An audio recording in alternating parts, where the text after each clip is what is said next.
Bienvenidos a todos en este nuevo video. Bienvenue tout le monde. Aujourd'hui, on va voir la différence entre ser et estar. Le verbe être. En langue espagnole, il a deux aspects qui est ser et estar. On va commencer avec la conjugaison du verbe ser. El verbo ser se conjuga con las personas. Yo soy, tú eres, él es, nosotros somos, vosotros sois, ellos son. Et la personne usted, pour vous voyez, elle se conjugue comme él ou ella. Et usted es. Él es, usted es. Maintenant, passons à l'utilisation du verbe ser. Premièrement, on peut utiliser ce verbe pour identifier ou pour s'identifier soi-même. Yo soy José. Par exemple, je suis José. On peut utiliser aussi l'autre conjugaison él es José. Il est José. On peut dire lui c'est José.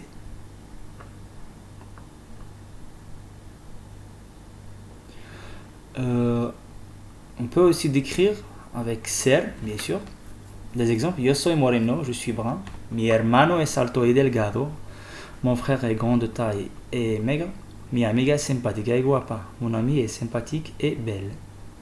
Donc pour décrire, on utilise toujours le verbe ser. Le verbe ser.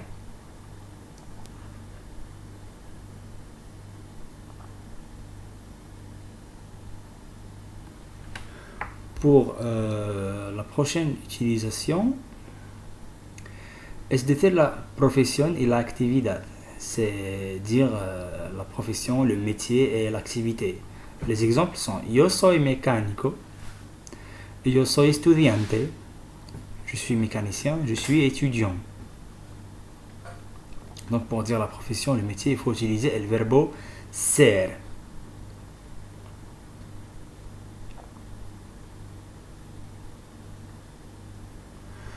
Aussi pour en ce qui concerne le temps, voilà.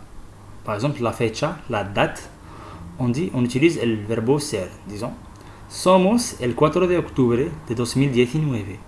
Nous sommes le 4 octobre 2019.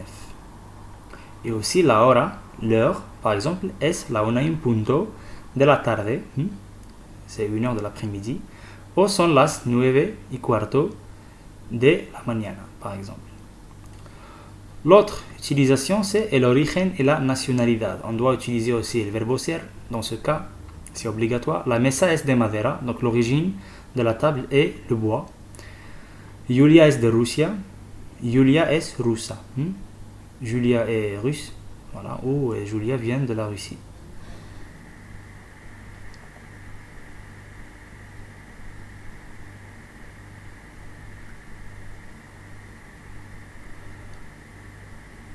Maintenant, on va voir le verbe estar. C'est toujours le verbe être, mais c'est juste le deuxième aspect. On va voir la conjugaison. Yo estoy, tú estás, él está, nosotros estamos, vosotros estáis, ellos y ellas están. Obligé d'écrire l'accent prosodique sur tú, él, vosotros, ellos y ellas. Pour distinguer entre estas, le démonstratif, esta mesa, estos. Par exemple. L'utilisation du verbe estar, on commence avec un trabajo temporario. Donc c'est un job temporaire. Voilà. Donc, par exemple, estoy de guía de viajes para un año, pero en realidad soy profesor. Donc en réalité, mon métier est professeur, mais genre temporairement, juste pour une année, je vais travailler comme guide de voyage. Estoy de guía de viajes para un año, pero en realidad soy profesor.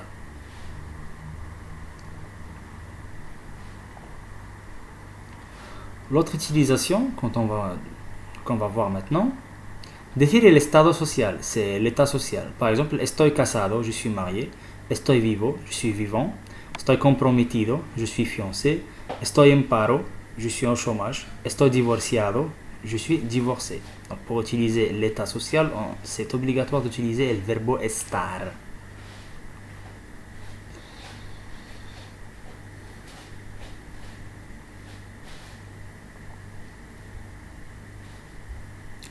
L'autre utilisation, c'est formar el gerundio, le gérondif, dire par exemple qu'est-ce que je suis en train de faire maintenant. Estoy explicando Je suis en train d'expliquer. Estás mirando y escuchando. Tu es en train de regarder et écouter. Estamos hablando. Nous sommes en train de parler. Donc c'est le gérondif. On ne peut pas utiliser le gérondif avec le verbe ser, bien sûr. La prochaine utilisation, ça va être decir el estado anímico. Ça veut dire l'état de la personne, l'état d'humeur de la personne. Par exemple, estoy contento hoy. Je suis content aujourd'hui. Comme je ne pourrais pas être content demain, par exemple. L'autre exemple, c'est Jorge está triste ahora. Donc, il est maintenant triste, mais peut-être que hier il était content. Voilà, donc ça change, c'est l'état d'humeur qui change. Donc, on doit utiliser le verbe estar pour désigner ça. La siguiente, la prochaine utilisation, c'est decir que alguien está presente. Dire que quelqu'un est présent, est ici. Voilà, par exemple, está el profesor Hernández? Est-ce que le professeur Hernández est ici? Si está, pero González no está. Donc oui, il est ici, mais González n'est pas ici. Voilà. Si está, pero González no está.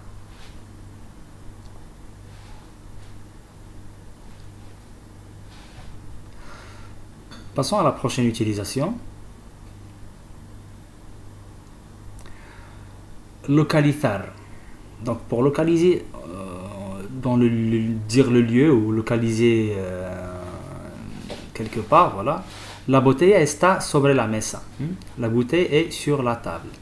El parque está cerca de la casa. Le parc est près de la maison. Pour donner la localisation. On doit utiliser le verbe estar.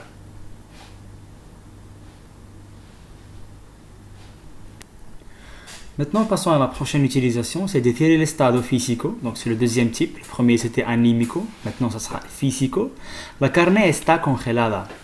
La chair est congelée. Donc, on donne l'état de la chair, l'état physique, bien sûr. La leche está bullida. Le lait est bouilli. Donc, il est bouilli. Voilà. On donne l'état du lait. Il peut être pas bouilli. Voilà donc pour la différence entre ser et estar. Abonnez-vous à ma chaîne pour suivre les cours de langue espagnole gratuitement bien sûr et on va se voir dans la prochaine vidéo. Au revoir.